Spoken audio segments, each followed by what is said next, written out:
Optical instruments part 3D1। দূরবীক্ষণ যন্ত্র। দূরবীক্ষণ যন্ত্র দুই প্রকার, এক নভোবীক্ষণ যন্ত্র বা অ্যাস্ট্রোনমিক্যাল টেলিস্কোপ, আর দুই ভূবীক্ষণ বা ভৌত দূরবীক্ষণ টেরেস্ট্রিয়াল টেলিস্কোপ। আমাদের আলোচনাটা অ্যাস্ট্রোনমিক্যাল টেলিস্কোপ নিয়ে। অ্যাস্ট্রোনমিক্যাল টেলিস্কোপ আবার দু প্রকার, একটি প্রতিসারক দূরবীক্ষণ রিফ্র্যাক্টিং টেলিস্কোপ আর একটি প্রতিফলক দূরবীক্ষণ রিফ্লেক্টিং টেলিস্কোপ। এখানে আমাদের আলোচনাটা হবে প্রতিসারক নভোবীক্ষণ যন্ত্র অর্থাৎ রিফ্র্যাক্টিং অ্যাস্ট্রোনমিক্যাল টেলিস্কোপ। এখন এই টেলিস্কোপে দুটি লেন্স ব্যবহার করা হয়, একটি অভিলক্ষ আর একটি অভিনেত্র। অভিলক্ষ বস্তুর দিকে থাকে আর অভিনেত্র চোখের দিকে থাকে, দুটিই হচ্ছে উত্তল লেন্স। এখন এখানে আমি প্রশ্ন আকারে দিয়েছি ঠিক কার্যকারিতাটা কী হবে। নভোবীক্ষণ যন্ত্র দ্বারা অসীম দূরত্বে ফোকাসিং এর ক্ষেত্রে প্রতিবিম্ব গঠিত হওয়া রশ্মি চিত্র অঙ্কন করো, কার্যপ্রণালী ব্যাখ্যা করো, পরীক্ষায় আসে। তো এখানে অসীম দূরত্বে ফোকাসিং এই কথাটা বেশি হাইলাইটেড হবে। আমি ছবিটি আঁকছি তাহলে বোঝাতে সুবিধা হবে। এটা হচ্ছে অভিলক্ষ লেন্স, ও দিয়ে প্রকাশ করা হলো। এখানে একটা আইপিস অর্থাৎ অভিনেত্র আঁকবো। দেখো এটা একটা আইপিস আঁকলাম। এখন অসীম দূর থেকে যেহেতু সূর্য, চন্দ্র, বিভিন্ন নক্ষত্র থেকে আলোকরশ্মি আসছে, তাহলে এই আলোকরশ্মিগুলো হবে সমান্তরাল আলোকরশ্মিগুচ্ছ। আর সেই সাথে একটু আনতভাবে তীর্যকভাবে আলোকরশ্মিগুলো আসবে। একটু লক্ষ্য করো, ঠিক এইভাবে আলোকরশ্মিগুলো আসবে।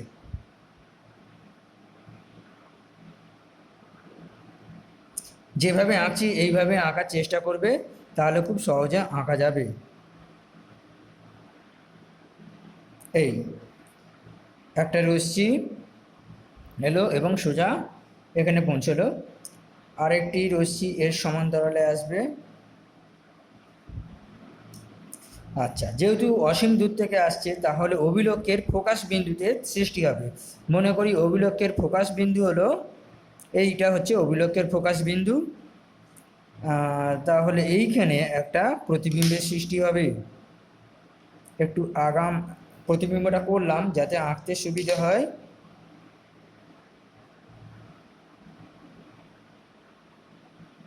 দেখো এখানে মিট করলো, এখানে প্রতিবিম্বটা সৃষ্টি হবে এবং সেই রশ্মিটা আবার বেরিয়ে যাবে, গিয়ে আইপিসের ওপর গিয়ে আপতিত হবে। আরেকটি রশ্মি নিচে থেকে আসছে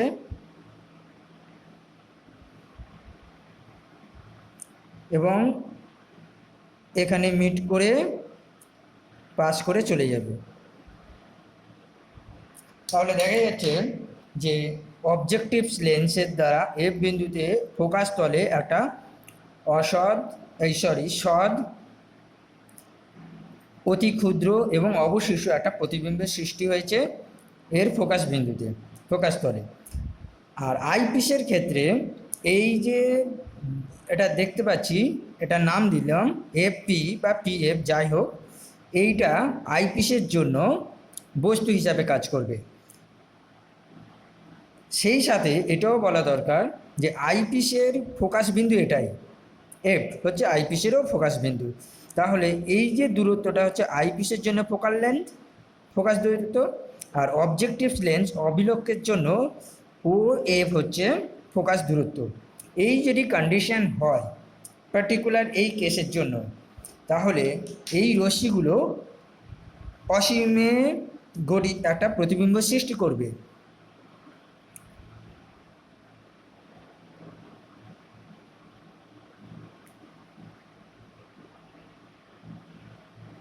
আর এটাই হচ্ছে প্রতিবিম্ব গঠন করার নীতি।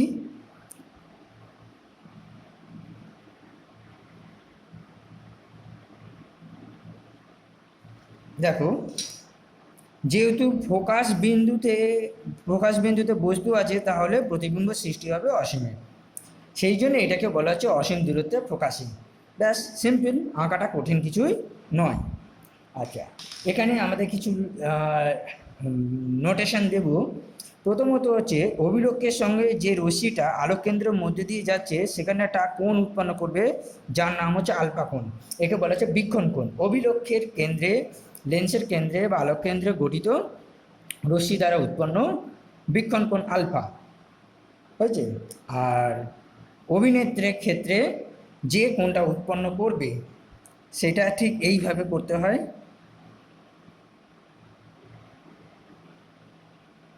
এটা হচ্ছে বীক্ষণ কোণ আইপিসের ক্ষেত্রে। ওকে, তো এটা করে রাখলাম, বা এটাও বিটা কোণ উৎপন্ন করেছে। এবারে আমরা চলে যাচ্ছি, এটা কিন্তু পরীক্ষায় আসে, এইটা আঁকতে পারলে 1 নাম্বার পাবে। আর যদি প্রশ্নটা এইভাবে আসে যে এটা তো আমরা করলাম, কার্যপ্রণালী ব্যাখ্যা করো, তখন কিন্তু একটু লিখতে হবে কষ্ট করে। সেই লেখাটা আমি একটু বুঝিয়ে দিচ্ছি, ছবিটা আগে খাতায় এঁকে নাও, তাহলে বোঝাতে সুবিধে হবে। এখানে বলছে অনেক দূরবর্তী কোনো বস্তু থেকে যে আলোক রশ্মিগুলি যন্ত্রে এসে পৌঁছায় তাদের সমান্তরাল রশ্মিগুচ্ছ বলে ধরা হয়। এটা সমান্তরাল রশ্মিগুচ্ছ। তারপরে লিখেছি অভিলক্ষ্য দ্বারা উহার ফোকাস তলে একটি সৎ অবশিষ্ট এবং বস্তুর তুলনায় খুবই ছোট, এখানে আমি আগেই বলেছি সৎ তো অবশ্যই বস্তুর তুলনায় ক্ষুদ্র এবং অবশিষ্ট প্রতিবিম্বের সৃষ্টি করে, আর সেই প্রতিবিম্ব হচ্ছে এফপি। তারপরে লিখেছি এফপি প্রতিবিম্বটি অভিনেত্রের জন্য বস্তু হিসেবে কাজ করে। ঠিক তাই। এরপর যেটা লিখতে হবে অসীম দূরত্বে ফোকাসিং। এখন অসীম দূরত্বে ফোকাসিং ব্যাপারটা একটু উল্লেখ করে দিতে হবে। অভিনেত্রকে এমনভাবে সরানো হয়, ওখানে একটা স্ক্রু আছে, ঠিক আছে, এখানে তো একটা নল, এখানে একটা স্ক্রু আছে, সেই স্ক্রুর সাহায্যে অভিনেত্রকে আগু পিছু করে ঠিক এর ফোকাস বিন্দুকে এফপি এর ওপর ফেলতে হবে, তাহলেই অসীম দূরত্বে ফোকাসিং তৈরি হয়ে যাবে এবং অসীমের প্রতিবিম্ব সৃষ্টি হবে। তো সেই জন্য লেখা অভিনেত্রকে এমনভাবে বসানো হয় যাতে অভিনেত্রের প্রথম মুখ্য ফোকাস এফ হয়, ফলে রশ্মিগুচ্ছ অভিনেত্র দ্বারা প্রতিষ্ঠিত হওয়ার পর সমান্তরাল রশ্মিগুচ্ছ রূপে পরিণত হয়। স্ক্রুর সাহায্যে অভিনেত্রকে যথাস্থানে সরিয়ে আটকানোর প্রক্রিয়াকেই বলা হচ্ছে ফোকাসিং। এমন কিছুই নয়, খুবই সোজা ব্যাপার। অর্থাৎ অভিনেত্রকে এদিক ওদিক করে করে ওই তার ফোকাস বিন্দুকে এফ বিন্দুতে সেট করতে হবে, করলেই অসীম দূরত্বে ফোকাসিং হয়ে যাবে।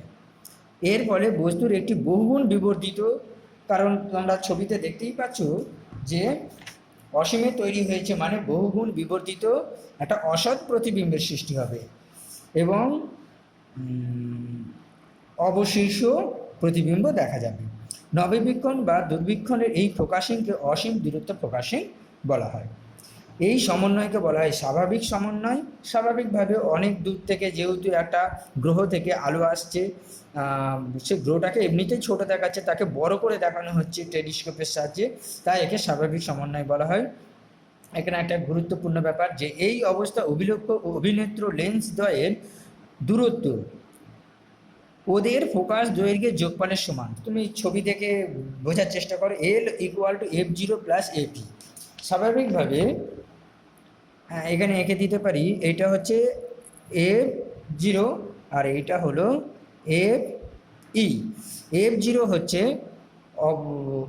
অভিলক্ষ্য লেন্সের ফোকাস দূরত্ব, FE হলো অভিনেত্র লেন্সের ফোকাস দূরত্ব। এই দুটো যোগফল হচ্ছে এই যে টেলিস্কোপ এর মোট দৈর্ঘ্য, অর্থাৎ অভিলক্ষ্য ও অভিনেত্রের মধ্যবর্তী দূরত্ব। আশা করি ব্যাপারটা বোঝাতে পেরেছি। এবারে আমরা আলোচনা করব এর বিবর্ধন। আমরা বিবর্ধনের যে কৌণিক বিবর্ধনের যে সংজ্ঞাটা জানি, চূড়ান্ত প্রতিবিম্ব দ্বারা চোখে উৎপন্ন কোণ বাই বস্তু দ্বারা চোখে উৎপন্ন কোণ। ঠিক আছে। এরপর লেন্সের খুব কাছে যেহেতু চোখ অবস্থিত, সেই জন্যে চোখের পরিবর্তে আমরা ওই লেন্সের কথা উল্লেখ করব। অর্থাৎ চোখটা লেন্সের খুব কাছে আছে, তাহলে চূড়ান্ত প্রতিবিম্ব দ্বারা অভিনেত্রী উৎপন্ন কোণ, কারণ চূড়ান্ত প্রতিবিম্ব অভিনেত্র দ্বারাই উৎপন্ন হয়েছে। আর বস্তু দ্বারা অভিলক্ষে উৎপন্ন কোণ, অর্থাৎ বস্তুটা অভিলক্ষের কাছে আছে, সেই হিসাবে এটা লেখা হয়েছে। এবারে আমরা চিত্রে চলে যাব। প্রতিবিম্ব দ্বারা উৎপন্ন কোণটা হচ্ছে বিটা, আর বস্তু দ্বারা উৎপন্ন কোণ হচ্ছে আলফা। তোমরা চিত্রে দেখো, আশা করি বুঝতে পারবে। এখানে ওই কোণটা কি হবে না, অ্যাঙ্গেল FEP, বিটা কোণ, লক্ষ্য করে দেখো FEP। এফ ই পি, এটা হচ্ছে বিটা কোণ। আর আলফা কোণটা কী হবে, এই হচ্ছে তোমার আলফা কোণ, এই আলফা কোণটা হবে F O P, F O P, এটা লেখা হলো। এবারে যেহেতু থিটা খুব ক্ষুদ্র হলে আমরা কি লিখতে পারি, ট্যান থিটা প্রায় থিটা ধরা হয়, তাহলে সেই হিসাবে আমরা এটা বলতে পারি তোমার tan angle F E P by tan angle F O P. Clear? আচ্ছা, এবারে ওই যে দুটো ত্রিভুজ থেকে লক্ষ্য করে দেখো, ট্যান ইপি মানে কি, লম্ব বাই ভূমি। লম্ব হচ্ছে এফপি আর ভূমি হলো ইপি, তাহলে এফপি বাই ইপি, আর এদিকটা কি হবে, এফপি বাই ও এফ। ঠিক আছে, ওটা লিখে দিতে হবে।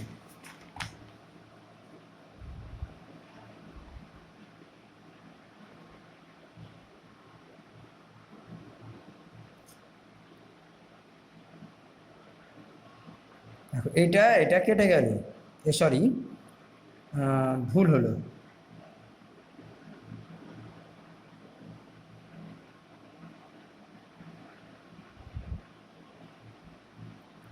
এটা কেটে গেল, আর এটা উপরে উঠে গেল ও এফ বাই ই এফ।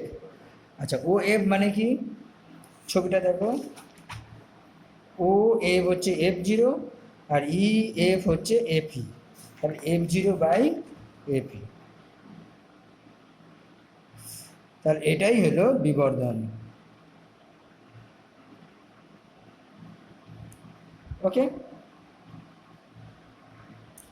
দ্বিতীয় আলোচনাটা হলো নববীক্ষণ দ্বারা চূড়ান্ত অসৎ বিম্ব দর্শকের চোখের নিকট বিন্দুতে গঠিত হওয়া রশ্মিচিত্র অঙ্কন করো এবং কার্যপ্রণালী ব্যাখ্যা করো। এটাও পরীক্ষায় আসে, তবে ছবি আঁকাটা আসে, যদি কার্যপ্রণালী লিখতে দেয় তাহলে লিখতে হবে। তো আমরা আগে আঁকাটা করে নিচ্ছি। এটা হচ্ছে অভিলক্ষ লেন্স, আর এটা হলো আইপিস লেন্স অর্থাৎ অভিনেত্র। এই আগের মতনই ছবি আঁকতে হবে, তবে একটু ডিফারেন্স হবে। এখানে খেয়াল রাখতে হবে যে একটা অসৎ প্রতিবিম্ব সৃষ্টি হবে এবং দর্শকের চোখের নিকট বিন্দুতে সৃষ্টি হবে। তো তাহলে কি করতে হবে না, অভিনেত্র লেন্সটার এইটা যদি ফোকাস বিন্দু হয়, তাহলে এর দ্বারা উৎপন্ন প্রতিবিম্বটি এখানে তৈরি হবে, অর্থাৎ ফোকাসের মধ্যেই থাকতে হবে। তোমরা তো জানো কোনো লেন্সের দ্বারা, উত্তর লেন্সের দ্বারা অসৎ বিম্ব গঠন করতে গেলে ফোকাসের মধ্যে বস্তুকে থাকতে হয়। অভিলক্ষ দ্বারা উৎপন্ন সৎবিম্বটি এর মধ্যে থাকবে। ক্লিয়ার? দেখো আঁকলাম, অসীম থেকে রশ্মি আসছে, অভিলক্ষের ফোকাস বিন্দু এখানে, ঠিক আছে, এবং এখানে একটা সৎ বিম্ব তৈরি করেছে যার নাম দিলাম Q1P, হয়েছে। অর্থাৎ অভিলক্ষের ফোকাস দৈর্ঘ্য তোমার এর থেকে এর ভিতরে থাকছে, এর যে ফোকাস ই এর মধ্যে থেকে গেল। ক্লিয়ার? এ থেকে বোঝা যায় যে অভিলক্ষের ফোকাস দৈর্ঘ্য F0 এফ ই থেকে বড়। ওকে, এরপর কী হবে না, এখানে বলেছে দর্শকের চোখের নিকট বিন্দুতে প্রতিবিম্ব সৃষ্টি হবে, তার মানে এখানে একটা অসৎ প্রতিবিম্বের সৃষ্টি হবে, সেটা আঁকছি। এইভাবে হবে একটা, দেখো এইভাবে বসিয়ে এখানে একটা পয়েন্ট ঠিক করে নেব, নিয়ে এখান থেকে একটা ডট ডট টানবো, এখান থেকে নিয়ে এখানে একটা ডট ডট টানবো, আর এখান থেকে এই পয়েন্টটা ডট ডট টেনে দেবো। দেখো এইভাবে করলে আঁকতে সুবিধে হবে, আর এখানে একটা প্রতিবিম্বের সৃষ্টি হবে। ওকে, তোমরা একটু বাড়াতেও পারো। এরপর করবো কি, এটা সোজা পিছনের দিকে বাড়িয়ে দেবো।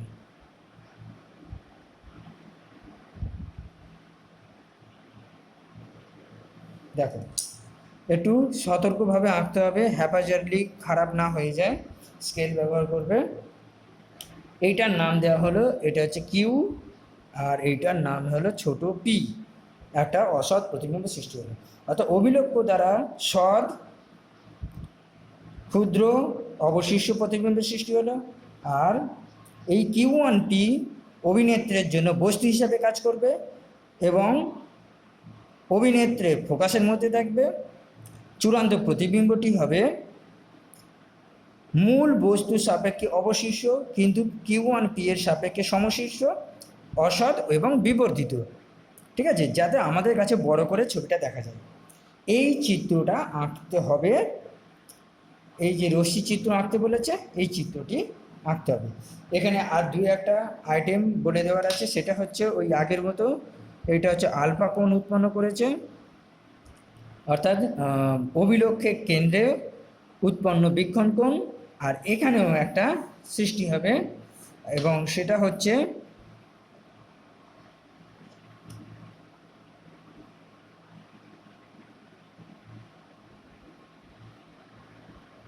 একটু খেয়াল রাখতে হবে আঁকাটা এর মধ্যে দিয়েই যাবে আর কি।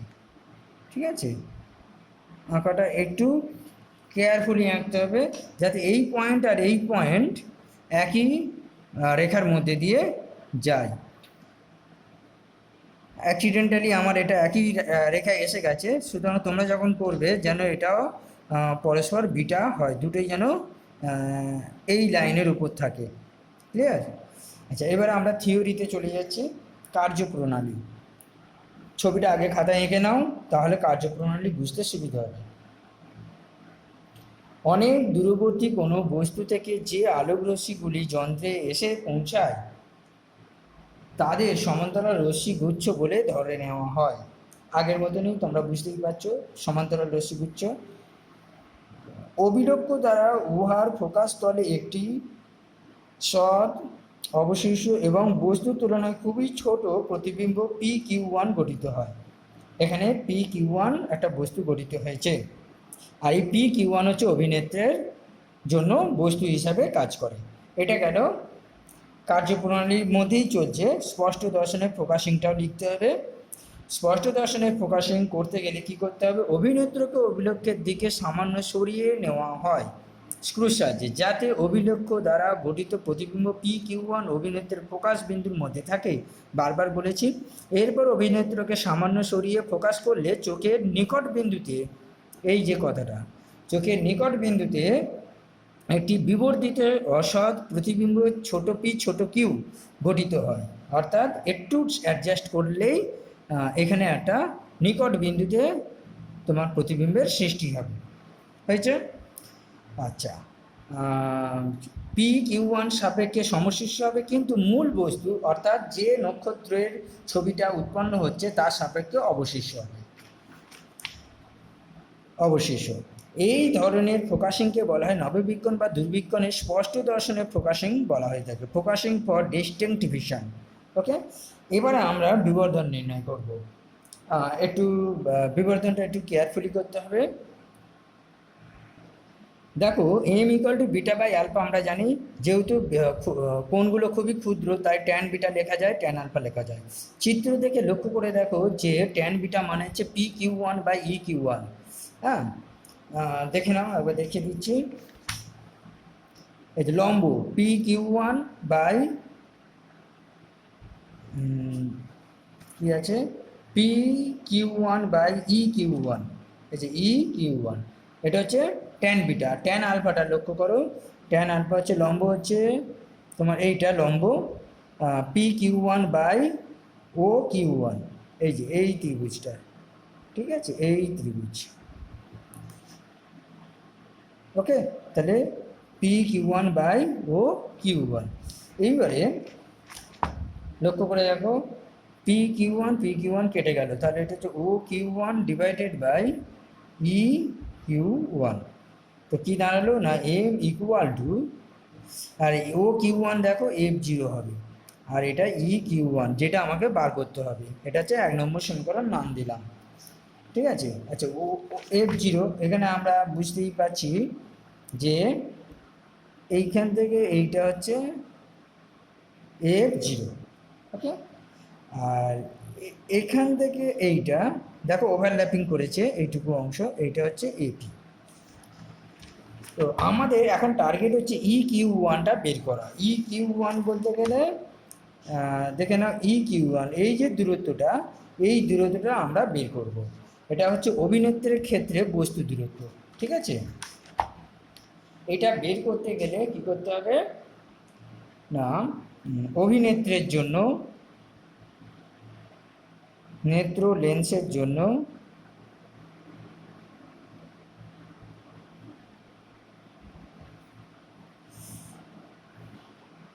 ইউ ই ইকুয়াল টু কি লিখবো, সেটা বস্তু দূরত্ব equal to E Q one, এটা আমরা বের করব। ক্লিয়ার? আচ্ছা, এরপর হচ্ছে পি কিউ, যেটা প্রতিবিম্ব সৃষ্টি হয়েছে, এই পি কিউ প্রতিবিম্বটি দর্শকের স্পষ্ট দর্শনের ন্যূনতম দূরত্বে গঠিত হয়। অর্থাৎ কি না, তাহলে এটাকে আমরা বলতে পারি স্পষ্ট দর্শনের ন্যূনতম দূরত্ব মানে হচ্ছে ডি, অর্থাৎ V equal to D. Clear? তো এটা আমরা লিখে নিই। তাহলে স্মল পি কিউ প্রতিবিম্বটি দর্শকের স্পষ্ট দর্শনের ন্যূনতম দূরত্বে গঠিত হয় বলে আমরা এটা বলতে পারি। এটাই হচ্ছে ই কিউ সমান সমান ডি। তাহলে লেন্সের সূত্র প্রয়োগ করে কি হবে না, এইটা এখানে দেখো ভিই হচ্ছে নেগেটিভ, তোমরা নিজেরাই ভেবে দেখো নেগেটিভ, আর এফ এটা হচ্ছে পজিটিভ। তাহলে এটা তাহলে প্লাস করতে পারি, কারণ হচ্ছে অসৎ বিম্ব গঠনের ক্ষেত্রে। আচ্ছা ঠিক আছে, এটা মাইনাস থাক। ভিই মানে হচ্ছে মাইনাস ডি, এই যে ভিই হচ্ছে মাইনাস ডি, তাহলে আমরা এখানে মাইনাস দিতে পারি। আচ্ছা, এটা হচ্ছে এই ই এর মানটা, ই মানে হচ্ছে ই কিউ ওয়ান, তাহলে minus E Q one equal to one upon AP. Okay, আচ্ছা, তাহলে one upon E Q one রেখে দিলাম, আর এই দিকে এটাতে রয়েছে এফি, আর এটা এদিক চলে এলো প্লাস ওয়ান আপন ডি। এটাকে ক্যালকুলেশন করে একটা সিম্পল ফিগারে নিয়ে আসতে হবে। ফিগারটা এলো one upon E Q one equal to A P plus D by A P D equal to ওই ওয়ান আপন এপি কমন চলে গেলে এপি বাই ডি, আর ডি ভাগ হয়ে গিয়ে ওয়ান। এটা 2 নম্বর সমীকরণ। এবার 1 নম্বর সমীকরণে আমরা কি পেয়েছিলাম, M equal to F zero by E Q one, ওখানে বসিয়ে দেবো। তাহলে M equal to F zero, আর এটা হচ্ছে এপি, আর এটা AP by D plus one. এটাই হচ্ছে চূড়ান্ত বিবর্ধন, এটাই হচ্ছে ইকুয়েশন। এই পর্যন্ত করতে হবে, ঠিক আছে। এখানে একটা স্পেশাল কেস, কিছুই না, আমরা প্রথমে পড়েছিলাম কি না, অসীম দূরত্বে ফোকাসিং, অর্থাৎ ভিই মানে ডি এর মানটা হবে ইনফিনিটি। যদি ডি ইনফিনিটি হয় তাহলে এই টার্মটা থাকবে না, তখন automatically M equal to F zero by A P, যেটা আমরা প্রথম ক্ষেত্রে বের করেছিলাম, ঠিক আছে। এরপর আমরা নববিজ্ঞানের নলের দৈর্ঘ্যটা নির্ণয় করব। 2 রকম কেস, একটা হচ্ছে অসীম দূরত্ব ফোকাসিংয়ের ক্ষেত্রে, ঠিক আছে, এটা অঙ্কে আমাদের লাগবে। তাহলে অসীম দূরত্ব ফোকাসিংয়ের ক্ষেত্রে আমরা জানি মোট দূরত্বটাই হচ্ছে তোমার অভিলক্ষের ফোকাস দূরত্ব এবং অভিনেত্রের ফোকাস দূরত্বের যোগফল। আর স্পষ্ট দর্শনের ফোকাসিংয়ের ক্ষেত্রে আমরা যেটা জানি, তোমরা চিত্রটা দেখো, ছবি আঁকাটা দেখো, O Q one plus E Q one, ছবিটা দেখো, O Q one plus E Q one, এই দুটো যোগফল। এবারে এই দুটো যোগফলে কি পাচ্ছি না, ও কিউ ওয়ান হচ্ছে এফ জিরো, আর ই কিউ ওয়ান আমরা জানি ই one upon E Q one মানে হলো তোমার ওয়ান আপন, না এটা হচ্ছে one upon E Q one, এই জিনিসটা one upon AP plus one upon D, one upon AP plus one upon D, এই পার্টটা এলো। তো তাহলে ই কিউ ওয়ানটা কী হবে, এটা বের করে নিতে হবে, one upon AP plus one upon D, এটা বসিয়ে দেবো। 1/AP plus 1/D। এটাকে ক্যালকুলেশন করলে তোমার যা দাঁড়ায় সেটা করে দেখাচ্ছি। এই হচ্ছে ক্যালকুলেশন এসে দাঁড়ালো। এটা হচ্ছে নববিক্ষণ যন্ত্রের যে নল তার দৈর্ঘ্য। ক্লিয়ার? একটা প্রশ্ন, দূরবীক্ষণ যন্ত্রের স্পষ্ট দর্শনের জন্য প্রকাশ করলে বিবর্ধন কী অনুপাতে পরিবর্তন হবে? এই উত্তরটা কিভাবে করবে না, প্রথমে হচ্ছে অসীম দূরত্বে প্রথমে হচ্ছে তোমার স্পষ্ট দর্শনের প্রকাশিং আর অসীম দূরত্বে প্রকাশিংয়ের যে অনুপাত, সে অনুপাত করলেই আমরা বুঝতে পারবো। অর্থাৎ স্পষ্ট দর্শনের প্রকাশিংয়ের ক্ষেত্রে বিবর্ধন আমি সেটা M1 নাম, M2 নাম দিলাম, আর এটা M1 নাম দিলাম। অসীম দূরত্বে প্রকাশিং স্পষ্ট দর্শনের প্রকাশিংয়ের যে বিবর্ধন সেটা হচ্ছে F0/AP ইন্টু AP/D প্লাস 1, আর নিচে হবে এইটার জন্যে F0/FE। তো এটা কেটে গেল, তাহলে কি দাঁড়ালো AP প্লাস D প্লাস 1:1। তাহলে এই অনুপাতে বৃদ্ধি পায়। ঠিক আছে? আর একটা গুরুত্বপূর্ণ প্রশ্ন পরীক্ষায় আসে, দূরবীক্ষণ যন্ত্রের অভিলক্ষের ব্যাস অভিনেত্রের তুলনায় বেশি হয় কেন? প্রথম কথা হচ্ছে যে অনেক দূর থেকে যেহেতু রশ্মিটা আসছে এবং আমাদের যন্ত্রে যে অনেক বড় একটা বিবর্ধিত প্রতিবিম্ব পাওয়া যায়, তার ইমেজটা কিন্তু অস্পষ্ট বা আবছা আবছা হয়ে যায়, অর্থাৎ উজ্জ্বলতা অনেকটা কমে যায়। তাহলে কী হবে না, প্রতিবিম্বের উজ্জ্বলতা বাড়ানোর ব্যবস্থা করতে হবে যাতে অভিলক্ষের মধ্যে দিয়ে প্রচুর পরিমাণে আলো প্রবেশ করতে পারে বা বেশিভাবে আলো আসতে পারে। তার জন্য অভিলক্ষের উন্মেষটা বড় হতে হবে, অর্থাৎ কিনা ব্যাসটাকে বড় হতে হবে। সিম্পল উত্তর। অর্থাৎ অভিলক্ষের উন্মেষ বাড়লে লক্ষ্য বস্তু সূক্ষ্মভাবে পর্যবেক্ষণ করা সম্ভব হবে। ওকে, লাস্ট একটা আলোচনা, প্রতিসারক নববিক্ষণ যন্ত্রের সীমাবদ্ধতা, মানে হচ্ছে যে এই যন্ত্রে কি কি ক্ষেত্রে অসুবিধা হতে পারে। তো 1 নম্বর একটা অসুবিধা আছে যার নাম হচ্ছে বর্ণাপেরণ সৃষ্টি হয়। তো বর্ণাপেরণ ব্যাপারটা কিন্তু তোমাদের সিলেবাসে নেই, কিন্তু এখানে প্রসঙ্গ চলে এসছে। তো বর্ণাপেরণটা কি সেটা আমি বোঝানোর চেষ্টা করছি। এখানে একটা ছবি আঁকতে হবে, ফলে বোঝাতে পারবো। বর্ণাপেরণ ব্যাপারটা হচ্ছে যে বস্তুকে যদি সাদা আলো দ্বারা আলোকিত করা হয়, তাহলে লেন্স দ্বারা একটা প্রতিবিম্বের সৃষ্টি হবে। সাদা আলো, এখানে বলা হচ্ছে সাদা আলো।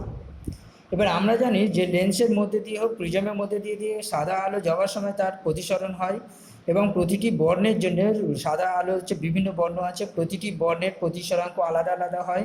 ফলে এখানে একটা প্রতিবিম্বের সৃষ্টি হবে যার চারদিকে রঙিন সব প্রতিবিম্বের সৃষ্টি হবে। ফলে ছবিটা হেজি মতন হয়ে যাবে, অস্পষ্ট হয়ে যাবে, রঙিন মতন হবে।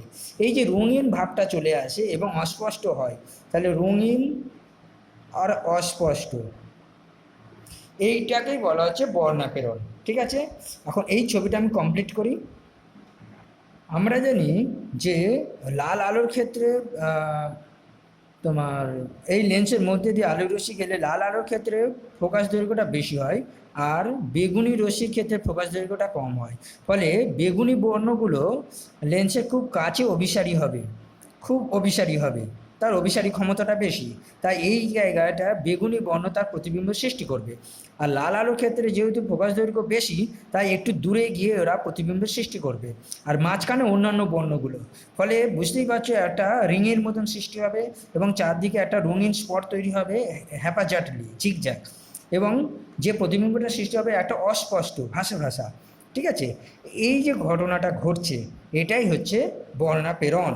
তো এই বর্ণাপেরণ দূর করতে গেলে অনেকগুলো লেন্সের সাহায্য নিতে হয়। আর একটা সীমাবদ্ধতা আছে যে বৃহৎ উন্মেষযুক্ত অভিলক্ষ ব্যবহার করতে হয়। ঠিক আছে, কারণ সেক্ষেত্রে প্রতিবিম্বের উজ্জ্বলতা বৃদ্ধি করতে গেলে বৃহৎ উন্মেষযুক্ত অভিলক্ষ দরকার। ওকে।